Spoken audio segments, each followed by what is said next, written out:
When I was like a dumb little kid, I would do these stupid things. Like you could go to the craft store and buy beads and string. I would make these dumb necklaces and I would walk around the neighborhood knocking on doors. It's a miracle I wasn't raped as a child, right? You know, I was like, hey, let's ask some of the customers. Yeah. So we're like, hey, how'd you hear from us? You know, hey, how'd you hear from us? A couple of people were like, oh, I was in a Subaru forum and someone recommended you. I was on a Toyota group, someone recommended you. Kind of crapped on by some people that go, hey man, you should be doing much. You should be in a skyrise down in Tampa doing this. And I go, I don't want to. I like where it's at. This is what I wanted to say before. You haven't even asked me yet. You gotta do something you love.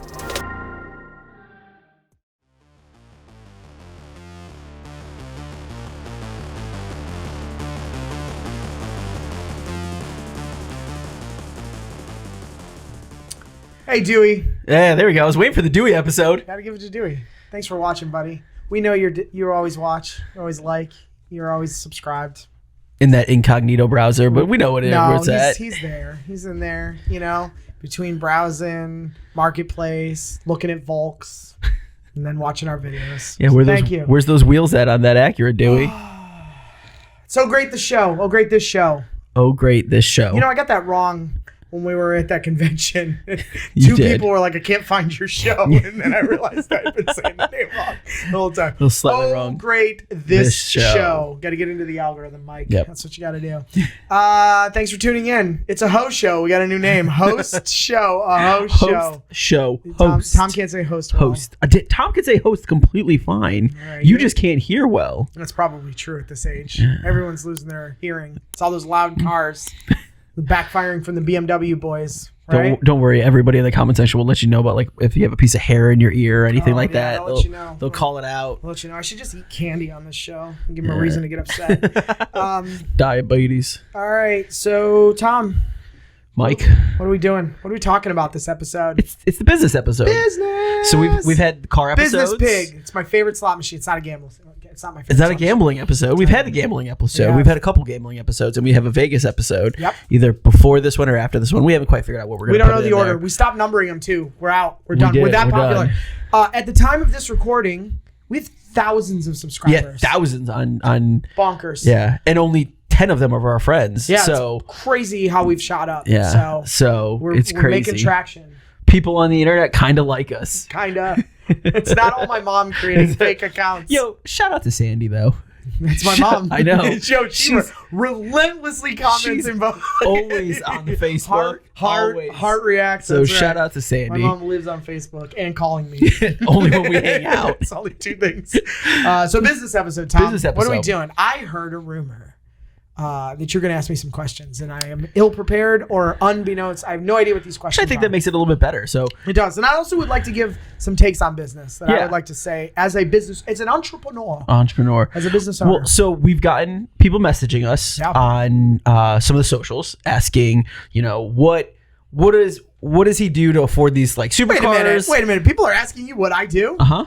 Oh. Well, they say, what do you guys do? And I just assume they're talking to you. No, it's us. It's not me. It's you. I mean, I do have billionaire doors and you, well, no, you do now. Actually, I'm sorry. I apologize. You do now. Slow your roll. But no, they're always asking like, what did you do to get there to have the Lamborghini story that went viral? And what is it? You know, we always are Tom, are you mixing up what they're asking? Are they saying, what does he do to get to that weight? How do you crane somebody into that vehicle? Well, I didn't know people were asking. Yep. I will say, I think, for full disclosure, while we probably should have a full social media team, we should probably be using MX3 Productions. In fairness, you handle Instagram and TikTok. Yep. And I'm doing Twitter or X and YouTube, right? Yep. And Facebook, sorry. Yep. So that's cool that people are asking that well, question. we use services to be able to post a lot of the stuff, but we do follow that's up fair. with that things. That is true. We do that. It's not just there's some automated stuff. Yeah, exactly. Yeah. So, but yeah, there's people reaching out. We're down there. We're in the weeds. We're in the weeds. You think Joe Rogan's posting? Joe Rogan's not commenting back and fighting with people on the internet. Get Joe Rogan on this show. But I think it's actually it's get Bob Lazar on this show. He'd have been a better conspiracy theory guest than Mike, who yelled at us. You know who Bob Lazar is? Come on. I know. I knew that would get him worked up. Bob Lazar is amazing. You don't know who Bob Lazar is? The name sounds super familiar, and I'm sure if I saw a picture of him. He said he worked at Area 51 and. Oh, likes to say he lived. Oh, no. Well, no. This is not another conspiracy episode. Okay, sorry. Back to business. Back to business. People are asking us questions. So people are asking us questions about how we got here, and then not only that, but we drove. We drove.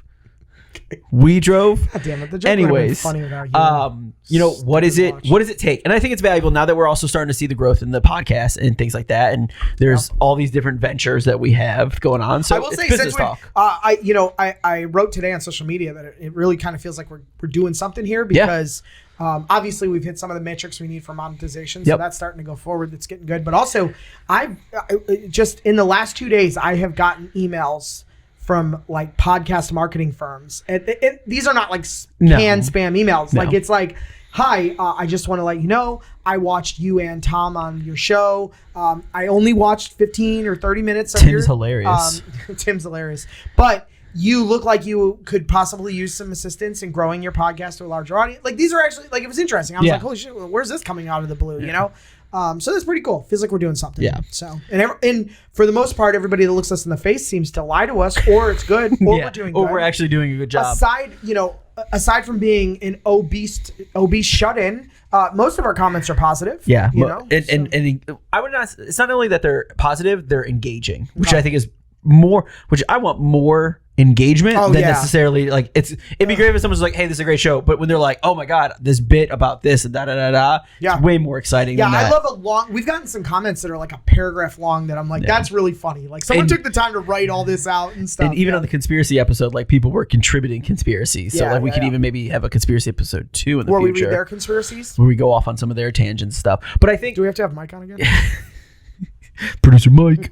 I think it leads into the conversation of, we talked about this in business. We talked about this doing this podcast and what is it going to look like, all this other stuff. We started going down rabbit holes of everything. And at a certain point, it was just like, fuck it, you just got to do it. Yeah. And I think that is what I think prompted, the idea of this episode of having like a business episode. So my first question I think would really fall in line to you is like, when did you start your IT business? But when was the moment where you were like, oh shit, I should just do this thing?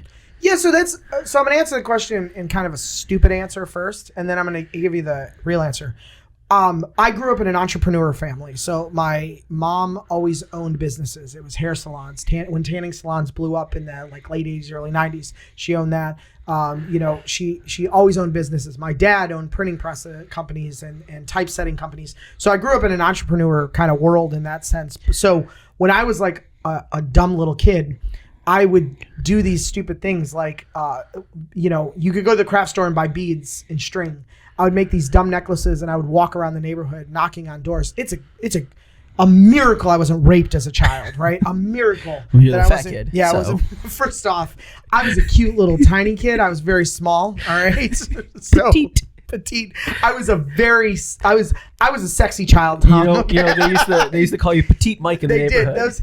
To pedophiles in the neighborhood, I was prime cut. Okay. But what I'm saying is I would walk around knocking door to door and I would sell these bracelets, mainly because no one wants a stupid bracelet from a kid, but you have this like little 7-year-old boy that knocks on your door. You feel obligated. Yeah, you give him like $2. And I would come home and my mom would be like, where did you get $72? And it would be like, I made all these bracelets last night and I sold them. And I remember for several months, I asked my grandmother for gifts every time I would go see her. And they were all stuff from Toys R Us that was like arcade style stuff. Okay. Like a ring toss game. They used to have this thing, because I grew up when we weren't all scared of guns, but they used to have this thing where you shoot ping pong balls out of a gun to knock bottles down. It was like fair games, if you will. Yeah. I set them up all in my room and charged all my friends and kids in the neighborhood $5 to come in for 30 minutes and shoot them all, right? I made that money. Like, I just mentally, I always wanted to do more. And also, you get your first job when you're like 15 or 16 years old.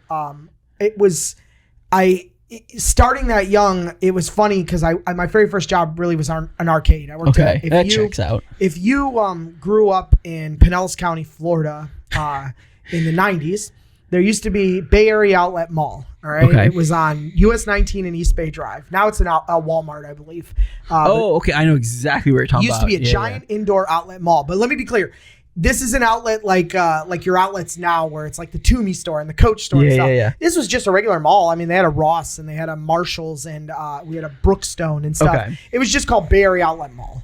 I worked at Mr. Fun's, the arcade in there, and it was funny because they gave you a stupid outfit where you had to wear a shirt that said Mr. Fun on it, like a name tag. And now that would Mr. be Fun. so cool. Oh, I still have it. Oh, it's but I fantastic. wore it all the time because I was like, I'm Mr. Fun. Girls would come in and they'd be like, who are you? And I'm like, Mr. Fun, right? I would do that. But I worked at the arcade, and it was funny because I'm 16, but I knew more than my manager, who was like probably 38 at the time. She used to have me balance out the books at the end of the day for both the restaurant and the arcade, because we had a restaurant, but it wasn't attached. It was just down a little ways. She would have me do that. She would have me do the inventory because she was like, you actually do it better than me. And I was like, yeah, and you do it wrong. But I just had that drive in me. But, going to your other question, Computer Quest, how did it start? Yeah. Well, still at the end of the day, I worked for people. So I worked at Mr. Fun's. You can only work at the mall so long. I moved into working for a printing company, which was funny because I wanted to do accounting. So I went to school for business accounting, and they brought me in and they said, hey, you're going to do our accounts payables. Account receivables. Okay. You do accounts receivables. So all day, all night, I would call people that owed money. Yeah, and collect. And just no.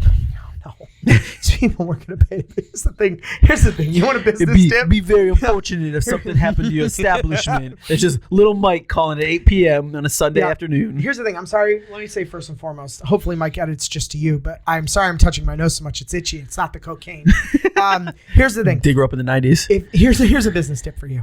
If your client has net 30 and they haven't paid in the 30 days, they're not going to pay, okay? They might eventually pay, but there's a reason they're not paying. So having a 16, 17-year-old kid calling you to ask for money just means I'm getting yelled at all day, every day. Who would have thought it turned into a kink eventually? Yeah, exactly. Old men yelling at me. So here's what happened. I remember the network went down there, and this was not to get too technical here, but this was an old BNC network, so a token ring, if you will. Okay. All right. I know this might be a little over. No, actually, I do know what you know what token ring is. Yeah. Okay. So the network went down, and their IT guy was like on vacation or something, and they were like, "Oh God, what do we do?" They're scrambling. The whole company is, and I was like, "Oh, I can fix that." And I went, and all it was, again, there's going to be some older people that know, but a token ring it's a circle, has to complete. Yeah. Somebody just disconnected something, so I just connected it. But I was a hero in the building, and being a savvy business owner, that owner realized, why do I pay the IT guy when I can have the 16-year-old that I'm paying $6 or $7 an hour? Current business owner Mike loves when he goes, no, I have a 16-year-old kid that can fix this printer. Don't worry about it. I don't need to hire you. First off, let me be clear. Computer Quest hires no children to do anything. No, not. Oh, you mean clients. Your client's like, I got a 16-year-old. Ask me about that. Son. Yeah, my son does it. But nonetheless, so unfortunately, when Joe or whatever his name got back from vacation, they promptly fired him and moved me into the IT. And you made his list. Yeah, he probably is hunting me. It'd be funny if he's just waiting. He's been waiting, and his story, he doesn't remember my name. No, but this podcast comes up, and he's like, there it is. If I get shot and killed. I knew it. But they fired him, and they had me do everything. And it was funny because I was like, everything's done wrong here. And the owner was like, no, Joe. I was like, no.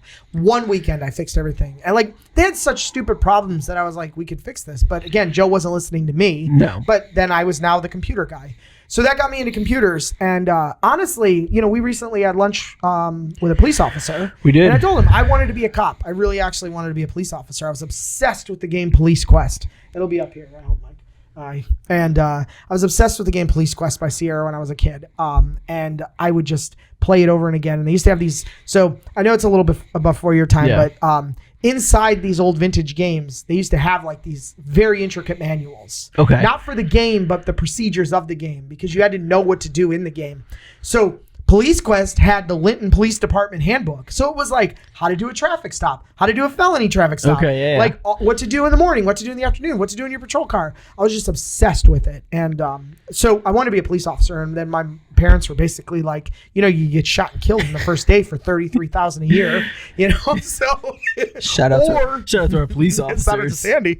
So that too. I mean, shout out to Sandy for keeping you off the streets. So we let's be honest, you were on the streets for a very short amount of time. You'd be in jail for a long time. Probably. Continue. But she So they were like, do computers, go to college for that and everything. So I did the computers from that. I went to college. I walked into college day one, met a girl.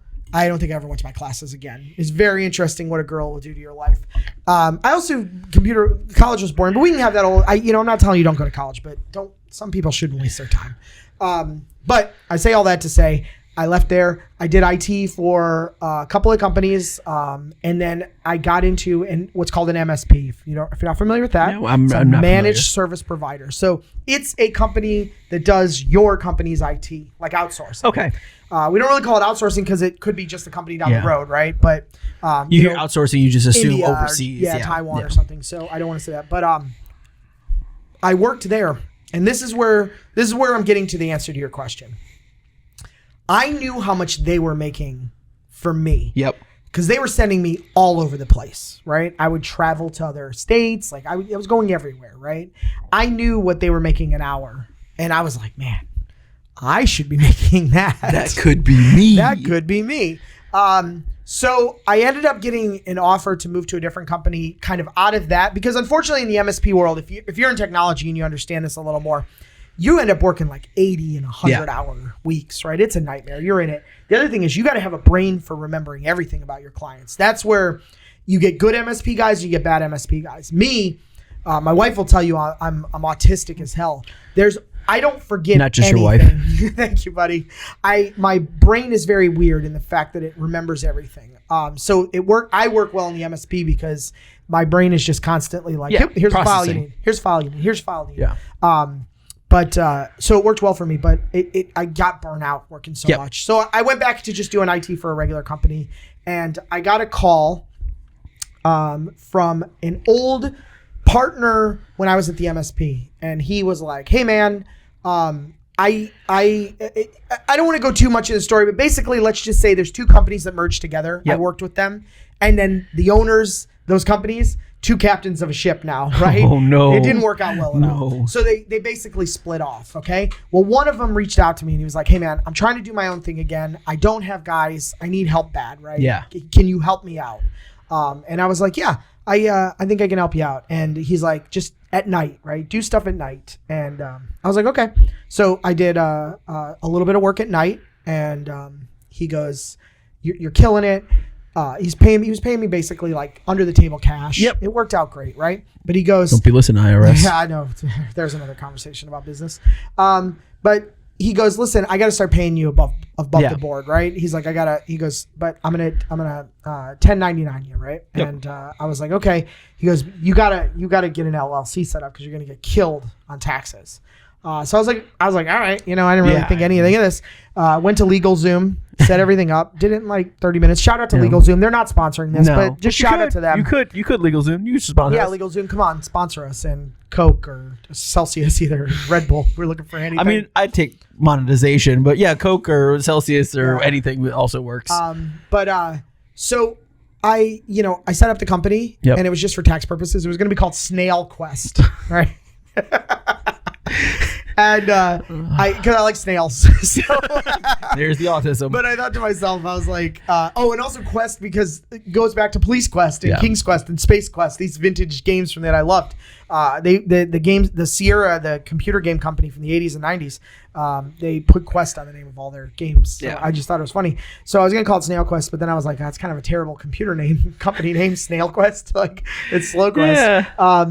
So it also put speed in front of it. It makes no sense in what you were doing. Yeah. So I called it Computer Quest, and that LLC was available. And so I started it up, and I was just doing work for him. And then what I realized is he goes, "Hey man, I need to buy 10 Dell servers." All right. Okay. And I was like, "Okay, buy them." And he's like, "No, man, can you do this for me?" And I was like, "Sure." So I went to Dell and I learned that you could get a partner account. Yep. And I registered. Essentially a vendor account. Yeah. Basically, I'm a vendor for Dell. And I went in and I found, they asked for an EIN. That kind of proves you have a business. I put that in. I got approved in like 24 Employer hours. identification number. And I sent over a quote request to my rep, if you will. And here's the turning point of where my eyes opened. The MSRP price is what you should buy something for. and then I got a price of what I bought it for.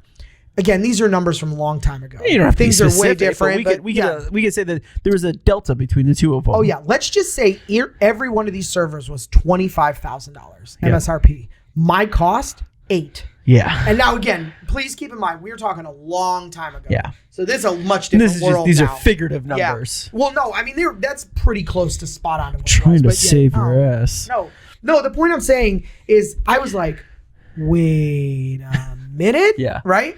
So I went back to the owner and I was like, hey man, we're gonna make a lot of money.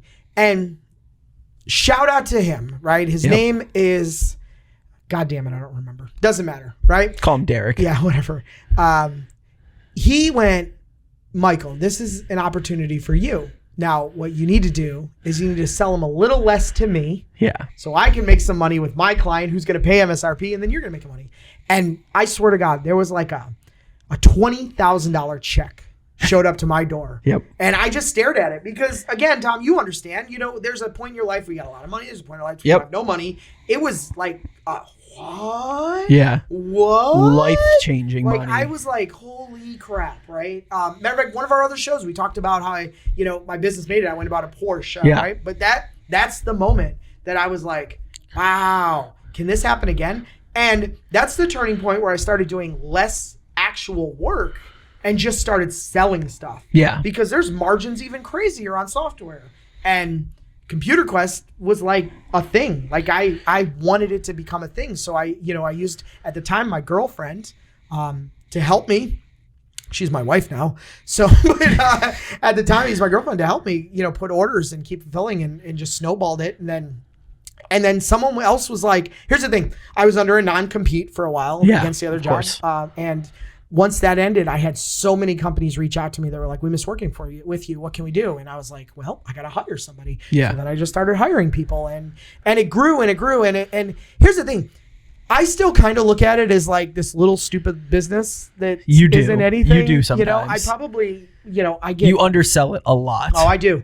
I also get kind of crapped on by some people that go, hey man, you should be doing you should be in a skyrise down in Tampa doing this. And I go, I don't want to. I like where it's at and I should grow it more and I should make some changes kind of in my personal time and things I do. And but structure it, but but all around in my life, I'm happy. I mean, you always want to make more money and I'm always trying to find out ways to make more money. You know that. We haven't even talked about Galaxy Customs or Speed Quest or Broke Flex or even, any of the other stuff that I'm doing or involved in, but the thing is if this is where I wanted to go. I wanted to say before you haven't even asked me yet, you got to do something you love. That's the thing. Yeah. Don't run a business you hate because man, broke flexing, right? There's a period of time I hate that business. You did. I was like, oh my God, this is the worst. Like I have to sell 1 million shirts to make $1 million or you know what I mean? Like again, the margins are a little different, but if you're in the shirt thing, there's not a lot to be made in shirts. Yes, well, I'm not going to make 20. I've owned a failed clothing brand. You did. I loved it. I wouldn't call it failed. I mean, you guys were killing it. I think you just made a bad decision to bail out early. I think 100%. Which actually, so I don't want to get too far off of this, but how much, you hear all the time like, oh, you're so lucky. Oh, you just did this thing. How much of that actually could you contribute to luck compared to almost, and I would like to say it's more of putting yourself in the right situation to be lucky. Yeah. That is actually a great question, Tom.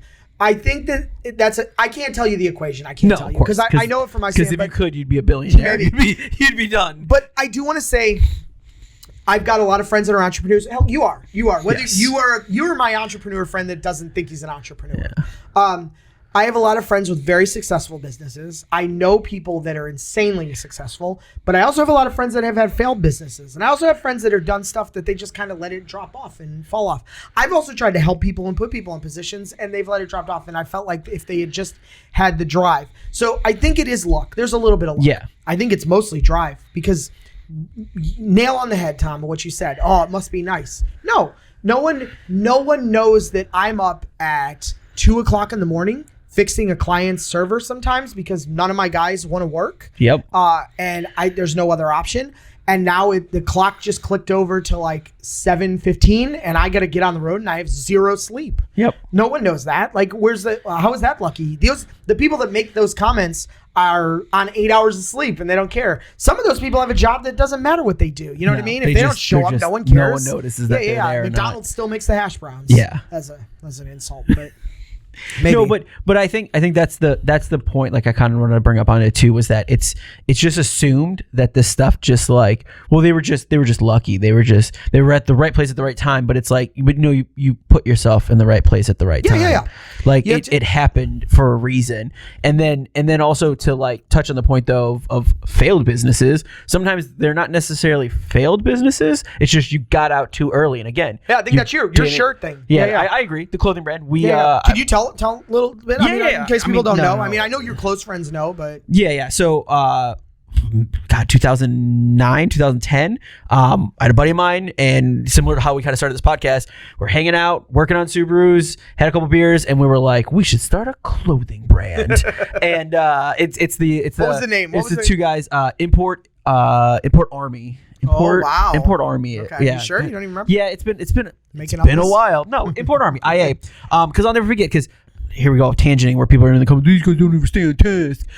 I remember this was 2009, 2010, and it had to been 2014. I was walking around and I saw a white bug eye at my apartment complex over by the mailboxes, and on the front of it had a big IA sticker on it that we'd made, and I was like, oh shit! Like cool. we completely kiboshed that shit years ago, and I sat around waiting for the kid to come back to the car, and I was like, hey man, where'd you get that sticker? And he was like, oh man, I found this Instagram page that like did like badass stuff, and like I ordered it and it was like super cool, and then like I just never heard from him again, and I was like, one lonely tear came down like the Native American dude in like that commercial. Yeah, the trash blows by. Instead of an Import Army banner. Yeah, exactly. But so 2009, we were sitting around, we were talking about the idea of having this like clothing brand, but we wanted to make it, we wanted to have it focus more on not just like shirts and stuff like that, but definitely like a brand, like a culture, a hoonigan even maybe type of thing. Yeah. Where it was very, and it was funny. You guys should have gave a car away. No one was doing that then. Exactly. No one was doing that then. And this was even kind of before hoonigan was as what it 2009? Really, yeah, no, I would say it was way very before. early on that stuff. Like it was still a little bit of thing. We were modeling. You could be the hoonigan founder's dad. Yeah. I don't think that's true at all. R.I.P. Ken. He founded it?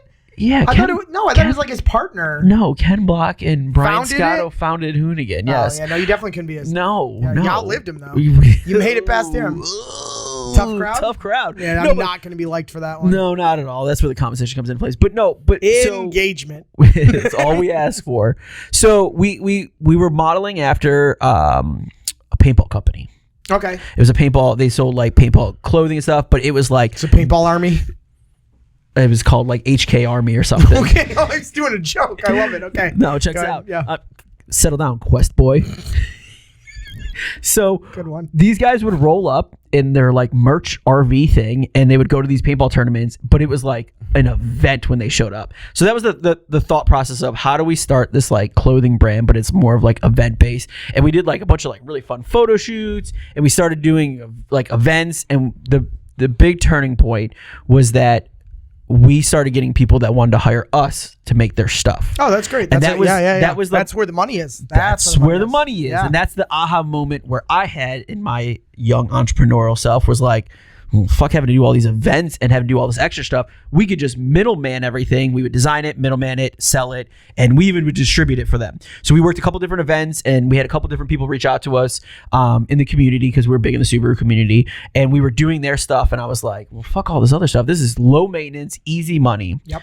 My business partner, shout out Jeff. We're still cool. Yeah. But I miss Jeff. He's just overseas, and is he overseas now? Yeah, was he in Colorado or something? No, he's a military guy now. He's overseas, but his thought process was, well, we started this to do this whole culture kind of thing, this brand thing, this whole new scene kind of thing, not just print like the local bowling alleys t-shirts and things like that. And I was like, yeah, but we should really do both. Yeah, do it out the back door. One funds, the other one. Front of the house is Import Army, back of the house is exactly. And it was like this thought process. And then he used to own a rally. Well, he still owns a rally car, but he had a rally car. And I was like, we could brand the rally car with stuff, and that could kind of be like the way that we could have fun with automotive stuff, but I was also kind of doing this stuff, but also, I don't know, make money. Yeah. Because printing t-shirts is a pain in the goddamn ass. Yeah. You never have the right size. You never have enough of them in the right size, or you have a shitload of smalls sitting in a box in someone's parents' garage. As the owner of Broke Flexing, I can confirm with you 100%. So warehouse full of stuff. Because you're just hoping someone orders it. So what's the exercises you have in stock that you need to No, get it's rid of? small. Smalls are always crazy. And then 3Xs. The two ladies that watch this podcast, order a Brooke Flex small shirt. Yeah, please. And then the fat cucks that are probably also watching this podcast, you order that 3X. 3X guy, I love you. Don't worry, I get kept called fat all the time. So yeah, exactly. On the internet. Built like a fridge. But I think this leads to the point of we disagreed on something, and instead of saying like, how do we figure this out and kind of move it forward, we just pulled the fucking ripcord and just got out of it. Okay. And I think that did you mutually decide that together? Oh yeah, mutual. Yeah, 100%. Okay. I wanted to go one direction, he wanted to go the other direction. Not only that, but we're both young and like just trying to figure things out. And bills kept happening. So like expensive having blown up Subarus and I was starting to have kids and things like that. It didn't make sense for us to not agree on stuff. Yeah. But I think though in hindsight, it's like, man, if we had a few more conversations or maybe came up with a better game plan, or I don't know, had something like a ChatGPT that could help us build out some kind of model or something. Yeah, that but stuff was in like we pulled the ripcord military facility, not out in public. Yeah. Way too early on it. And, no, I agree and that's why I joke all the time about how it was a failed business, but I mean, it was definitely more of a learning opportunity than anything else. I joke, serial failed entrepreneur here, but it's true. I want to say two things. One, when you said seeing your banner on a car, I would agree with you. I think the first time I want to say my wife and I were at an airport and she pointed out someone had a Broke Flex shirt on in line up ahead of us. And that was cool. Yeah. I was like, what? And she was like, I probably sent that shirt. And I was like, you probably did. I thought that was really cool. So that is a moment that makes you proud. And I probably have a ton of moments on that with Computer Quest, but I don't know. It's not sexy. That's a whole conversation about it. But Galaxy Customs, that's another one where it's like, randomly I'll be scrolling through car groups and someone will be like, just got this steering wheel, and they'll be like, and they'll tag Galaxy Customs. I'm like, oh, that's cool. We did that wheel. Yeah. That's really cool, well, let's change it off on something real quick. Yeah. We're now selling Galaxy Custom wheels through ChatGPT. Oh, yeah, that's crazy. So as a business owner, this was kind of nuts. We have some people doing some marketing and we're working on it. We're always trying to adapt. But out of the blue, Tom will tell you, I reached out. I said, hey man, Galaxy Customs is going crazy. Yeah. I was like, I've been getting insane numbers of orders. We're skyrocketing. So I thought, we work with Ryan at Pure. Sorry, I'm so sorry. I want to say Pure Function. Okay. I apologize. I may have that wrong. Ryan, it's late. Below. Yeah. We work with some influencers. Sam Crack, we just did a wheel for his big channel. Lee, he's got several channels. Was it Lee's Garage, Scrapyard, Scrap Life. Scrap Life, that's it. We've done a ton of wheels. So Fernando. Yep. Anytime Fernando and his Hellcat Swap 350Z or 370Z? 350. It's a 350Z. Okay, sorry if you watched that episode, Fernando, and you were not happy about my hot take on the Z. At least you made your Z better. But I say all that to say that when those guys do a video, right, we get an influx of orders. And I was like, this just feels more than that because it's just going and going and going. So I was like, hey, let's ask some of the customers. So we're like, hey, how'd you hear from us? Hey, how'd you hear from us? A couple of people were like, oh, I was in a Subaru forum and someone recommended you. I was on a Toyota group, someone recommended you. And then I had a few people go, well, I asked ChatGPT. And then I was like, what? So Tom and I had a conversation.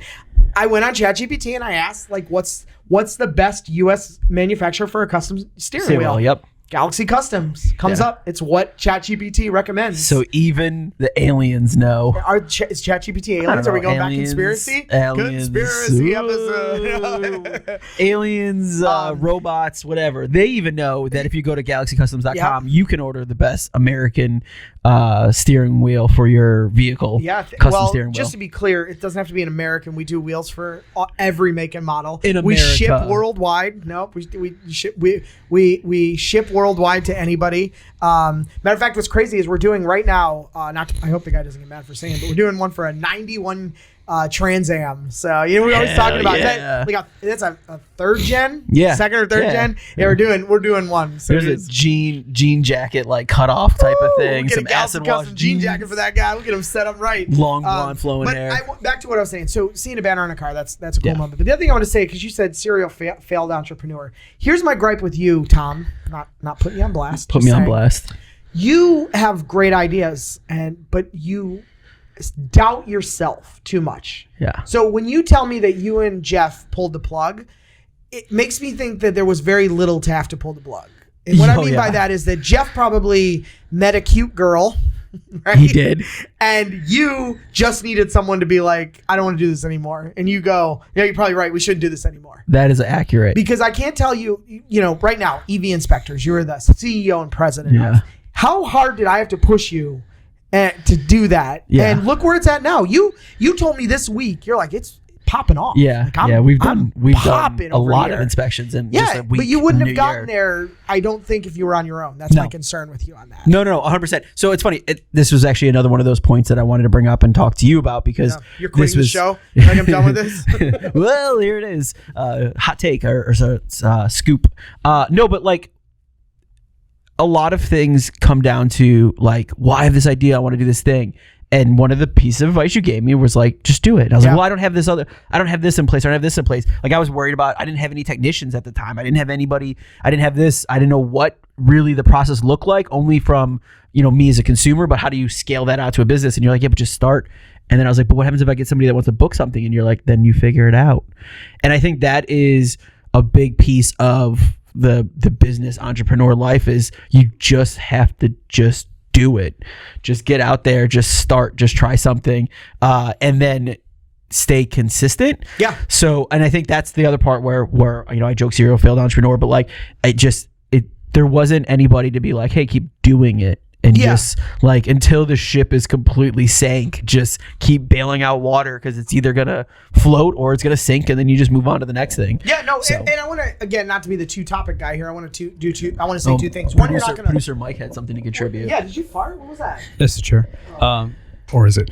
I just want to chime in real quick and say that when I don't have a camera, but when I decided to start our podcast well over a year ago, Tom was the first one, and Mike, you were the second one to say, go ahead and get it. Yeah. So, and here we are, full production company now doing literally everything under the sun. Success story. And not to cut you off, but I want to say, as I think Tom had told me, like Mike is doing this podcast because I took your advice you gave me. 100%. Me gave Tom, and Tom was like, I basically verbatim told Mike, just do it. Just do it. Literally full circle. Yeah. And then shout out ChatGPT for help. Is that an accent? No. Did you do it, Dewey? He's from Ohio. Yeah. Goddamn Ohioans. Okay, I'm done. But you're fine. Thank you, Mike. Thank you. No, that two things, if I can say. One of them you're not going to like, but one of them I want to say. That's 100% what I want to tell everybody. If you have a good idea, and run that idea by your friend circle. Yeah. Sit down and talk to it, because sometimes people have ideas that are not good at all. Sometimes people have great ideas, but the people in their life tell them it's a bad idea because... Or you can't do that. You can't do that. That's fair. That's a fair. Yeah. But where I was going to go with it is, unfortunately, more people want you to fail than succeed in life in general. Okay, I don't know whether people want to admit it or not, but that is a very true thing. But it's it's funny. I was listening to the radio this morning. They're talking about how some guy was like scaling a building, and everybody's watching to watch that guy fall. Oh yeah, I just want to hit the see that guy. But I don't. Can I be clear on that topic? I don't want him to fail. No. I just want to see on TV a guy hit the ground. Yeah. Like you don't want death, but you're kind of like, but I want to see that. That's why I'm watching auto racing. I just want to see him crash. Die. Yeah. But back to the thing. More people want you to fail than not. So run it by your friends group, because I like to hope that everybody's friends group at least has one friend that wants them to succeed. Yeah. I think the world would be a better place. Everyone, no matter where you're at on the political side, the problem is too many people look at other people and want what they want, but want them to fail so they don't have it instead of them. Yes. Does that make sense? Yes. I have never seen a successful person ever in my life that I've wanted to go, oh, I wish they would fail so I can have that instead. I don't understand that. Every one of my friends that has a business, I'm so proud of. Every one of my friends that has had a business that's failed, I'm still proud of that they at least tried. I think they should get out there and try again. Yeah. But that's a life decision. But where I'm going with it is, if you have an idea, right? do it. Just get it started, okay? Don't start an LLC. So many people get hung up with, well, I got to get a LLC and now I got to get a business. No, you don't. Here's the great thing about the IRS, okay? Your business is a hobby until it's an actual business. Yeah. Okay? Do you have to report that money? Yeah, of course. Of course you do. This is the disclaimer badge that it's also Mike my puts on blind there. self trying to wink at the camera. You have, of course, but what I'm saying is you can start as a hobby. So let's simplistic, right? You come up with an amazing design to put on a t-shirt. Yep. Something witty, right? And you didn't come to Broke Flex to collaborate with. Okay? But just do it. Make some shirts. Put them online. Matter of fact, don't even make the shirts. No. Just sell it. Make the rendering and put it in Facebook Marketplace and see if it sells. If you sell 100 of them, there's print demand. The print on demand. Correct. Go to Vistaprint. Go to any of these companies, okay? Just do it that way. But here's the thing. If you sell 100 of them, then you probably have something people want. Yep. Then start rolling it in. Make it a company. But I cannot tell you how many times people have been like, oh, I don't know. If I set up this whole thing, then I got to file taxes and stuff. No, just see if it works. Yeah. Now, if you're trying to open your own auto mechanic shop, there's a little more it's a little to different. But, not to throw our friend Josh Parker out there, he started doing it in his garage at his house. Yep. And then he outgrew that. So, that's how a lot of guys start, though. They start off by just doing things in their garage, and then it grows and grows and grows. How many times do you hear that the old garage success story? Yeah. Just do it. Don't get hung up on the 50 reasons of why you can't do it or how you don't have time, because that's just failure. That right there, you're already failing. But I mean, what you should definitely do, though, is can I say my second thing? Well, real quick on this same topic, though. But if you do decide to start something, who cuts everyone off now? And you do want to start your own business, you should go to computerquest.com. Oh yeah. CQ-Bits. Yeah, business IT services. And they'll help you out email? with getting that set up. Here's the thing. If you're gonna let's talk about that real email? fast. If you're gonna start your business, do not use a Gmail account. Don't use a Yahoo. Don't be dirty Randy and the boys at yahoo.com and then trying to email people, trying to act professional. Sarah 6969XO. Hi, are you booking my Cheeto Lips at AOL? Cheeto Lips. Come on. Is that available? I want Cheeto Lips at Gmail.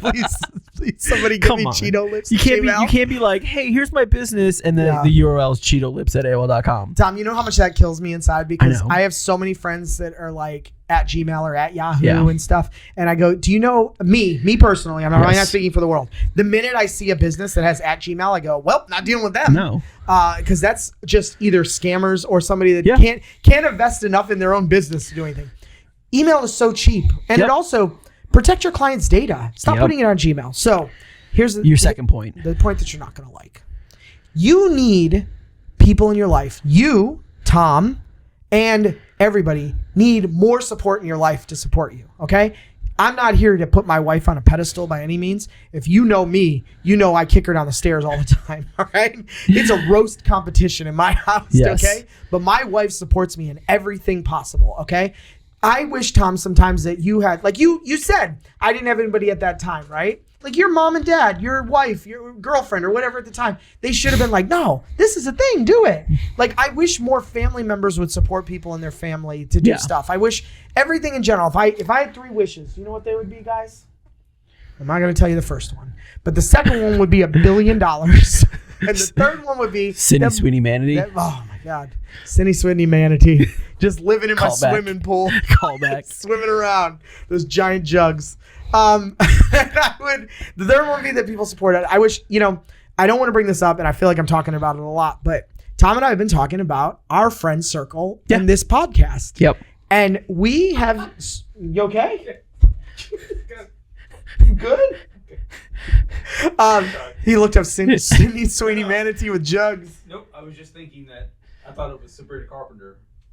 Oh, same thing. I'll take Sabrina Carpenter. It was Sabrina Carpenter, but Sydney Sweeney. Oh yeah, it is Sabrina Carpenter. Either way, I'll take either of the Sydneys or Sweeneys or Sabrinas and the Carpenters. Whatever. But nonetheless, I just I think that our friends group, I look and I go, who's commenting on our videos, right? And I'm like, I know that guy's not. I know that guy's not. Nope. I know that. And here's what drives me nuts. Someone recently, and I'm not going to say their name, who I thought was a very good friend, literally shared someone's $1.8 million channel video on YouTube and was like, yo, check this dude out. This is the funniest thing I've ever seen. And I was like, That dude doesn't need you to say that. No. He doesn't care. He's already got the audience. Yeah. But you have it one time, and I guarantee you're not even on my subscriber list. That's what kills me, Tom. Yeah. That's why I'm cutting this. My friends list is starting to shrink real fast. Every day All it took was a podcast. Every day I'm taking 5 people off my friends list on Facebook. Every day I'm taking 5 people out. Yeah. Like, that's my new thing I'm doing. I go, who are you? How do I know you? Are you over the age of 70 where I'll give you a pass, right? Are you a family member? Yep. Even then, you're out. You're even out faster Sandy's for in me. every single one of them. Well, you see my mom. She's worried. Yeah. She knows she's on the cutting block. So I think my parents are still watching these, so shout out to my parents. thank God. Shout out. Okay, Your mom loved the Jew comments when I make them. Yeah, so she thanks, did. Thanks, She Tom, did. Mom. Thanks, She Tom, Mom. loves when I make them for you. I will say too. So on the topic of like a support system, I think it also needs to start with like me, like myself. I'm gonna use myself as an example. Yeah. I think when I did the t-shirt business and we started that whole thing, it was like an excuse to like fuck around, and I wasn't very serious about it. I think that's the other reason why. You were young though. I think that was the other reason why though. Like when there was an opportunity to get out, there was an opportunity to get out. Okay. I think recently with the EV inspection business, I think I've shown enough of a passion that like, when I call my wife and I say, hey, I got to go do 3 inspections today because apparently it's impossible to hire people anymore in 2026. No one wants to So, work anymore. to your point, you have to be up at 2 a.m. I had to do 3 inspections all across the state of Florida in one day. Yeah. Because nobody wanted to, that's 45 minutes. That's 10 minutes too far from that I wanted to drive for a paid gig. So I think now that I've showed more seriousness into it, that like this is something legitimate, I pride myself now on when somebody asks what do I do, it's one of the first things I say is what I do. I love it. I've gotten better support now at the house and things of that nature. Like my wife's like, okay, I understand that you got to do these things. Even my kids are asking like, hey, how did the inspection go and stuff like that. So that's awesome. It's that's definitely what you need though. It definitely starts though, I think, with you have to show that like, hey, I'm not just like fucking around and wasting time. This is actually something I want to turn into something and develop into something. The drive needs to be from within. Yeah. Yep. No, you're 100% right. You are 100% right on that. So yeah. So I think that leads to, we talked about like pulling the ripcord too early and not following through and things and stuff like that. When is the time when you step back and you were like, oh shit, like, we talked on the episode about buying the Porsche and stuff, but when was that moment when you were like, okay, now's the time, not to let off a little bit, but now's the time to treat myself? Oh, well, that's a good question. I mean, I did tell you about the thing here. Okay. Here is the moment I will say. Because real quick, it's not like you came from money or anything like that. Poor. Like it's not like that's what I'm saying. You said your parents were entrepreneurs, but like some people are like, oh, of course his parents must own a car dealership. No. As a matter of fact, I'll summarize here, and obviously my mom watches the show, so I don't want to be too. I'll be gentle. Yes. On this. But basically, my parents had businesses. My parents divorced, unfortunately. It was not a good divorce. My grandparents on my dad's side were very, very prominent and rich. Okay. Very wealthy. I'm not even going to say rich. We're going to say wealthy. Yeah. Okay. My grandfather basically owned all the land the hospital I was born on was on. The hospital paid my grandfather. Yeah. Okay. That's basically where I was at. The divorce was not good. It was a very nasty divorce. My grandparents, God rest their souls, they're not here anymore. But unfortunately, my grandfather was a very stern. He was a World War II man that has movies about him. So he's very, very. He was 7 feet tall. Yeah. All right. If you saw a picture of it, and he's a ladies' man, good looking dude. Probably had a big ego. I was younger. He's long passed away, but he foreclosed on the house that my mom and I lived on. Well. My mom had gotten cancer and was barely surviving in the hospital. He foreclosed on the house that we were living in. So we didn't have a house anymore. We didn't have anything. So no, for a very long time, we had no money. Yeah. Like living in a car times. Okay. But to the same point, when I was younger and, the family was together and we had money, I remember that. But I also remember what it's like to be hungry. Yeah. And I think that can be a driving force at times. Certainly there's someone watching this that, their parents are millionaires and they can back the business and it can become a failure and it means nothing. For me, that really wasn't an option. I needed it to be successful. All I wanted to do was be successful my whole life. If we have a call-on show and my mom calls in, you can ask her, hey, what did little Mike always say when he was a little kid? And she would tell you. Petite Mike. But Petite continue. Mike, little sexy Mike. So... you would say all the time, I'm going to be a businessman and be rich when I grow up. That was my dream. But to answer your question, what's the point where you step back and go, wow, I did it? I can tell you for me, I can't tell you for everybody. It's the point that prices on menus didn't matter anymore. Okay. That right there is the moment that I went, oh, you know what? Money's not real. Money's not real. When no matter where I would go, I know I didn't have to. Okay. Obviously, we're in an art gallery, but what I mean is there's no restaurant that I would go into and I even look at a number. There's no number that's going to be on the menu. That doesn't matter. A matter of fact, when we go to Council Oak. That's fairly. Yep. When they come to the table and go, we have Tristan African lobster tail at per half a 1 pound tail, and they go, it's $179. I'm actually annoyed that they tell the price because I think that means they think I can't afford it, which is just an ego thing. But when you can go to a restaurant, hey, salespeople out there, that's one way to get Mike to buy something. Just act like you don't think he can afford something. God, we'll have to share the Mont Blanc story in a future episode. In my house because someone told me I couldn't afford it. But no, honestly, Tom, that's really the point where I was like, hey, I think I'm actually doing well. Yeah. Because no menu on anything that I look at, which someone's going to be like, that fat guy should look at the numbers. How much is he spending? Yeah. He's eating. But all kidding aside. The calorie count, not the price. That's right. I should be looking at the calorie count. Or count. they're in the comments being like, of course, because it's like $1 menu. Yeah.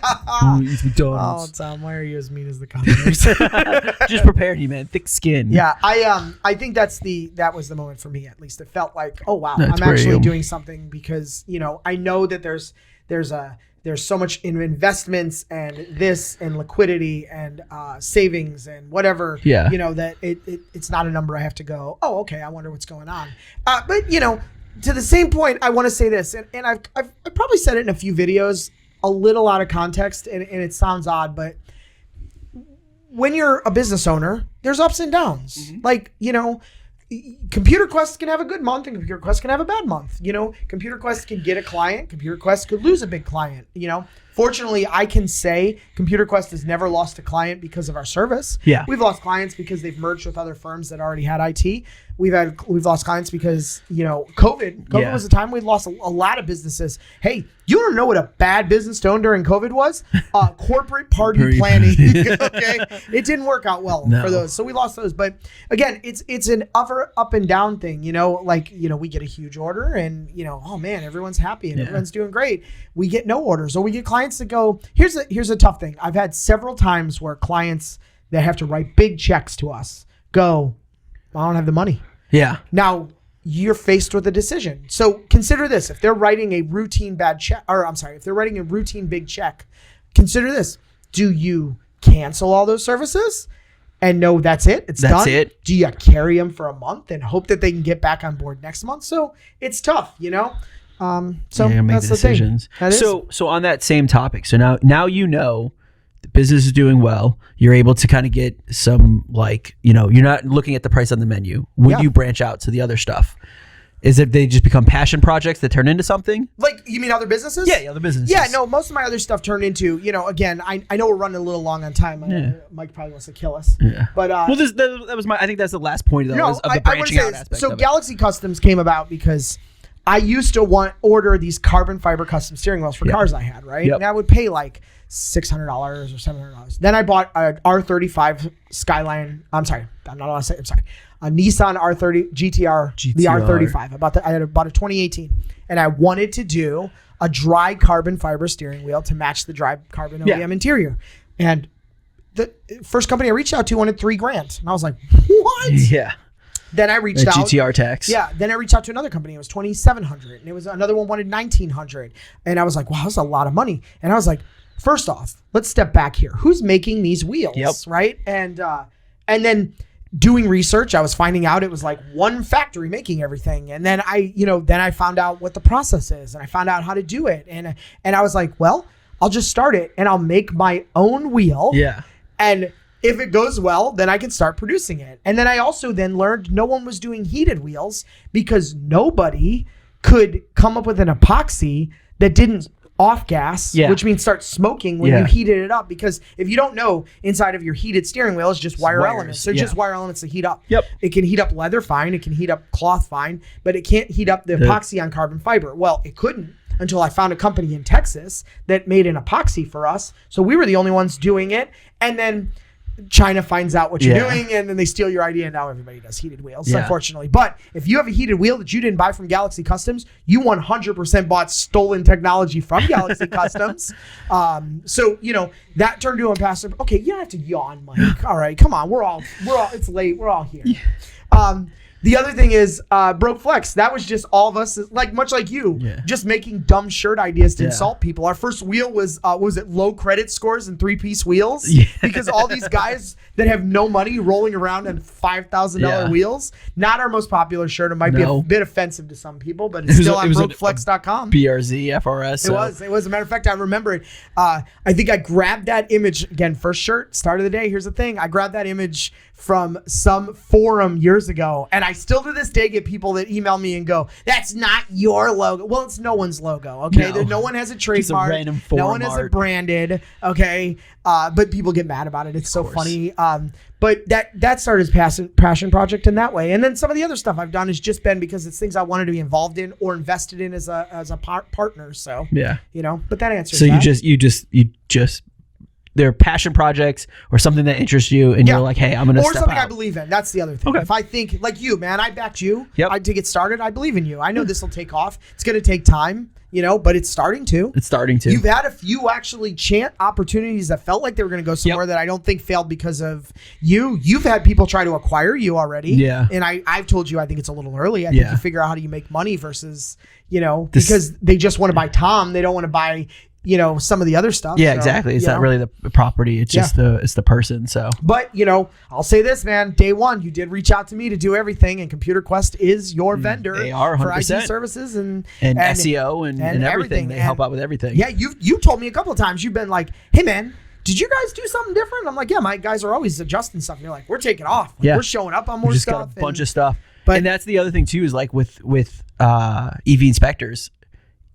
I don't do any real marketing. I personally don't do any real marketing. So all the marketing is truly coming from Computer Quest and how we are listed and the amount of people that are like, I don't know, I just Googled, I wanted my Tesla or my Mach-E inspected and like you guys showed up. So it works. Yeah. Having the right people in place actually does result in getting results. Your company... Well, again, you're obviously my best friend, so I push a little harder than what, obviously, but it's a service we offer and anybody can pay for that level. But my team pushes that anybody in this country looking for any, like you probably show up more in California than any other inspection company out there. We've done inspections in California, New York, New Jersey, Pennsylvania, Texas. I've had people reach out to me in like the Dakotas, which if you live in North or South Dakota and you have any kind of EV experience, please reach out to tom@evinspectors.com because I would love to get more into that market. Boom. But Canada was another one that I had somebody reach out to me and place in South America. Like I had something I know Puerto Rico's not in South America, but Puerto Rico and then other places. So like it's definitely has its reach. Yeah, no. And again, what the crazy part about that is you used your friend's company to do that. Now think of all the people we know that are running businesses now that can't say that, right? No. Like they don't have the results. I'm just not getting to work, but haven't even thought to pick up the phone or message me. Which leads to your point of the circle. 5 friends a day. Find a circle. Find a circle though. Find a circle of people that will support. Make your circle better. And then get rid of 5 people a day off your social media. They haven't done anything, won't support you. Sandy, you're safe. She's good Sandy. For now. She's okay for now. She's okay for now. I better see some more comments. So engagement.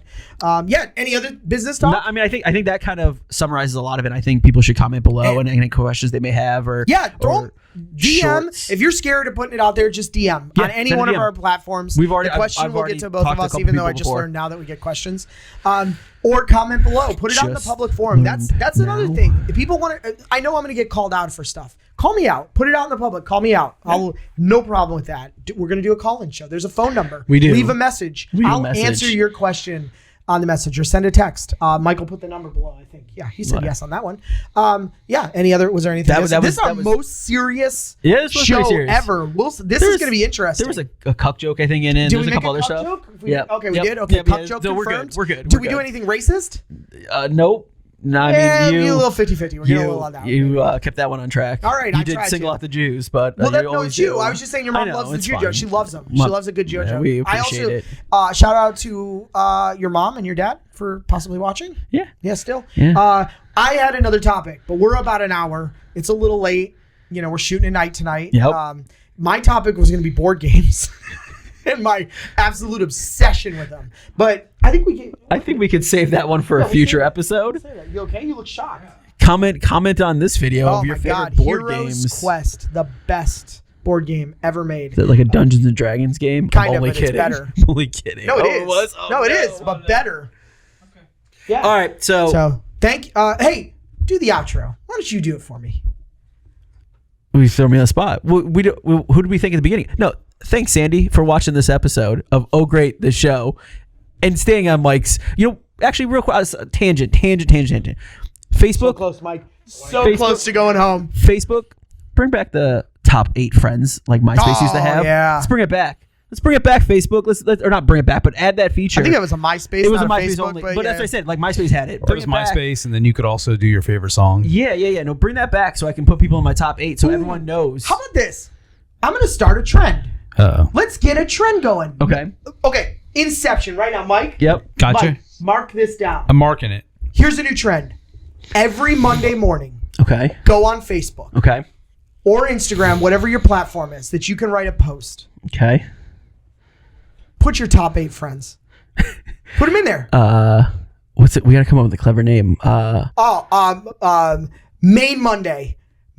Those are my mains. Hashtag top 8 based off of what?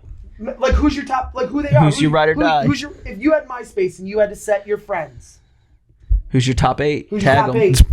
It's probably the same that were top 8 from 25 years ago when I had MySpace. That's fine. You're staying the same. You don't. Wait, do you have to change them? Yes, depending on who's commenting on my videos and supporting me that week. Right. I can do that. I can do that for sure. Yeah. But I'm just saying. Hashtag MainMonday. Now, MainMonday. Hashtag. What if it takes off? I mean, it could. Someone else is going to take credit for this, That's and fine. I'm going to fight them. I will fight them. I don't care who it is. I don't care if it's Dana White. Okay, I'll fight. You put me in the ring. We're fighting if someone tries to steal MainMonday from me. Hashtag MainMonday. Will you do it? Brock Lesnar? Yeah, of course I'll do it. I don't give a fuck. I think we have to start it after this show goes live. We'll go live on a Wednesday. Yep. So we're going to say whatever Wednesday the show goes every live. episode of Oh Great, the show goes live on Wednesday. We go live Wednesday. The Monday after this show live, we'll start it. Everything. MainMonday. Hashtag MainMonday. MainMonday. All right, well, that's Oh Great, the show. Wrapping up. Oh, jeez. Call it a day. That's the outro? That's the outro. But you didn't tell anybody to subscribe or we talked about it the whole all of our friends Can I group. take over? Can I just take over for a second? The host? Okay, go ahead, host. Hey, everybody. Thanks for watching. Just go and turn my mic off. I just want to go ahead and say, if you are in need of an electric vehicle inspection anywhere in the continental USA, potentially Canada and Puerto Rico, who knows? Reach out to evinspectors.com, right? Correct? Correct. Okay. If you are in need of business IT services, Computer Quest, cqbits.com. MX3 Productions, who is the production company for our show, they use us. EV Inspectors uses us. I'm sure every friend and family member. Oh, that's no, they don't. They don't. But Computer Quest for business IT, cybersecurity solutions, backups, IT support, hardware sales, software sales. No business too big, too small. No business too big or too small. Thank you, Tom. I appreciate that. That was great. cqbits.com or email sales@cqbits.com. I also just real quick broke flexing shirt company, real fun. Tom's usually wearing one. I'm wearing one today. Right here. Sorry, it's a Florida freeze snap, so I don't have my. That is true. We need to bring back the financially irresponsible Broke Flex hoodies. So everyone comment on Broke Flexing's Instagram page. Yeah, you can order them. Just order it. Oh, I thought they were all out of stock. No, we're not. We need to bring back another drop of them. Is all I'm saying. It's a limited drop. No, it's not. It's not. They're there. Just order on brokeflex.com. Are you in need of a custom OEM steering wheel for your car? So you have a cool sports car, but you want to keep your airbag and your steering wheel controls and your cruise control? GalaxyCustoms.com can do it. So check that out. America's #1 custom steering wheel manufacturer of OEM steering wheels. So we don't really manufacture because it's all on an OEM frame. So we're not really manufacturing as much as modifying. But your airbag works. Your heated steering wheel They works. stole our technology. They stole it from us, but it works. GalaxyCustoms.com. Tom, anything else we should plug? I mean, we plugged all of our MX3 businesses. Production, let's get you in here, Mike. Mike, throw it up there. Give him a little read. Give him a live read. Oh, I put him on We the could spot. do it live. Anybody who needs production services, whether it would be a podcast, help with your social media, your clips, or even we are now expanding into production of concerts. Wow. Yes. So yeah, we have a concert coming up in March. You know who we need to get on? We need to get Matt Mack on here. Yes. He's a big music producer guy. Get him on here. Got you guys argue about Well, mixers and stuff. I don't think any of his It's one of supercars those can make things it where down you the guys road. were just talking about having the idea and just going forward with it. Me, it's a faith-based thing, but you know that's a whole different show. Same. We're based on faith. Yeah. Faithfully. Yeah. But in the When I- Biscuit song? It's called. Good Listen, song. I'm gonna That's my plug it only right now. Limp Hang on. Bizkit song I like. That's okay. I'm going to stay off camera. It's the Root Revival Festival being held Oh, wow, at another plug. March 28th here at the Angelus. It's going to benefit 2 different charities. We'll put all the details on the end screen. Maybe. Hopefully you put the URLs we put on there. Yeah. We'll see. So there's another thing, right? Mike, I'll call a friend. I would call Mike a friend. We use his company. Yeah. He uses my company. Barely a friend compared to some of these people. Uses Computer Quest. So I hope and they're not watching the video, so it doesn't matter. Yeah, Anthony. I don't see it anyway. But shout out your friend's business. Yeah. Do something. Support your goddamn friends. Especially when it's free. Like, subscribe, comments, all of the things, all the platforms. Every one of my friends that are close to me has a Broke Flex shirt because I would rather my friend have a shirt for free and then just enjoy it than get a sale. I am best friend, and I bought a shirt from you. I bought 2 shirts from you. Fair point. If you've bought a shirt from me, you're an even better friend. Yes. So, but thank you for watching Oh Great the Show. Thank you for watching our semi-series. Shout out to Sandy. There it is. Thanks, Sandy. Mom. Thank you for watching this episode, which is a little more serious than normal. Yeah. Business talk. We sadly didn't get to board game talk. Big Clue guy. It's a board game. Sorry. Board game. Sorry. It's fun getting into trouble. It's rough. You don't get that joke. Alex will get that joke. Thank you again. Like, subscribe, comment below how I'm wrong, comment below how I'm right. Tell us about this is what we want in the comment section. Tell us about your business story. Let people know, let others know out there what you've done. Also, when this goes live, we'll be having our giveaway. Oh yeah. We are with giveaway's brokeflex.com. Giveaway will be live. It will be. We're gonna shoot. We shot some promo videos out in did, Vegas. They're terrible, but they're funny. They're So- good times. Oh, All you right. watched them? All right. There it is. Thank you so much. Have a good night. Dewey.